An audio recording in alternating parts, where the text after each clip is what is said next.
estudyante na sumulong, hindi ko po i-charge. Fluoride brushing ang gagawin ko sa kanya. Sabi ko, pag may fluoride, may charge. Yun nga po, si Nurse Gladys nga po naghanap kasi sabi namin last year di kami nakakita eh. Babad ko lang yung fluoride ha, bago ko i-brush. Maganda kasi. No. It's okay.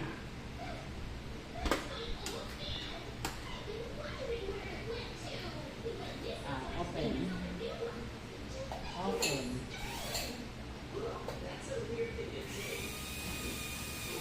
Yan, permanent pa po yan, kaya umakan ko. Ay, umakan ko.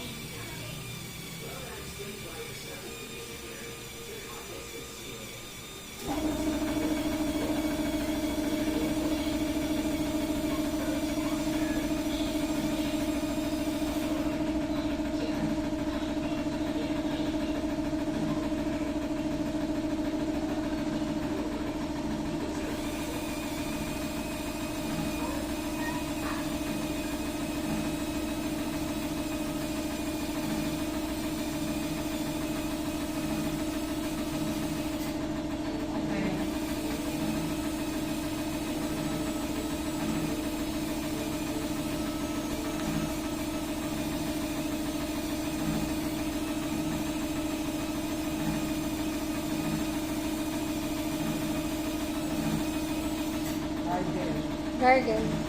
Gargle twice. May tubig. Ayun tubig mo, gargle twice. Yan. Dandahan.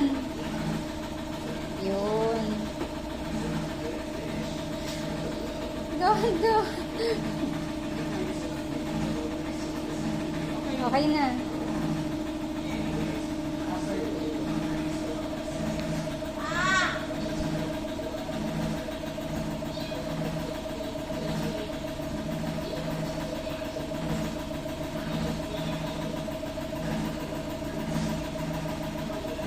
Gel po ito. Nakakapagpay natin. Nakakapagpay natin na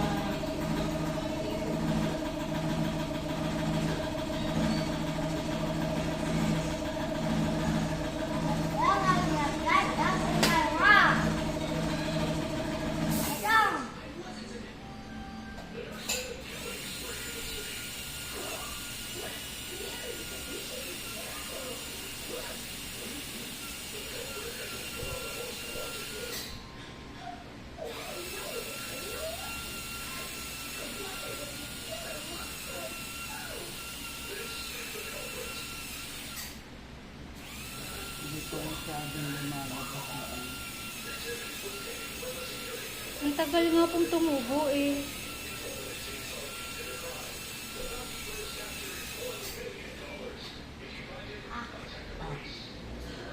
Open.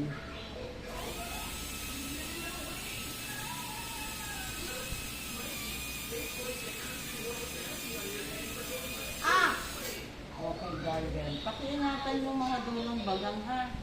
Permanent na kasi yun. Pero wala naman pong siraan. Dahan-dahan ng gargle cider kasi tumatalsik sa likod.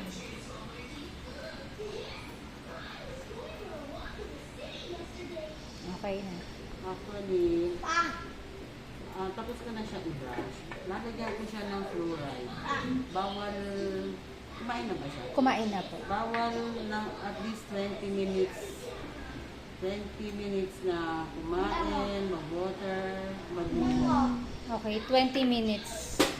Kahit Fluoride na ano. ba to? May fluoride na siya. Yung toothpaste, Yes, fluoride sa dentist, wala pa. hindi ko po. First time. Opo. Ba't di mo alam? First time sabihin daw.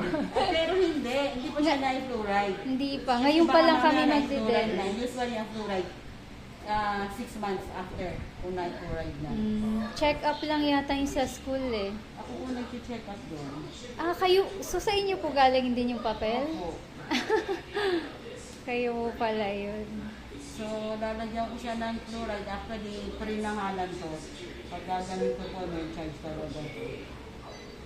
dahil estudyante ng sumulong. Yan na lang po ang kanilang ano. Parang privilege benefits. Kami pa kami dito. Pinakano ka? At least 20 minutes po. 20 minutes po. Para Opo. po mag-take yung fluoride. Okay. Don't spit, don't gargle, don't drink, don't eat anything after 20 minutes. Just stay like that. Ano yan? Wala naman po, pwede siyang bumura pero huwag naman lagi. Sayang po yung nilagay ng fluoride. Okay. Don't stick that in your tongue. What? Don't stick that in your tongue. Ito, That is fluoride. That is flavored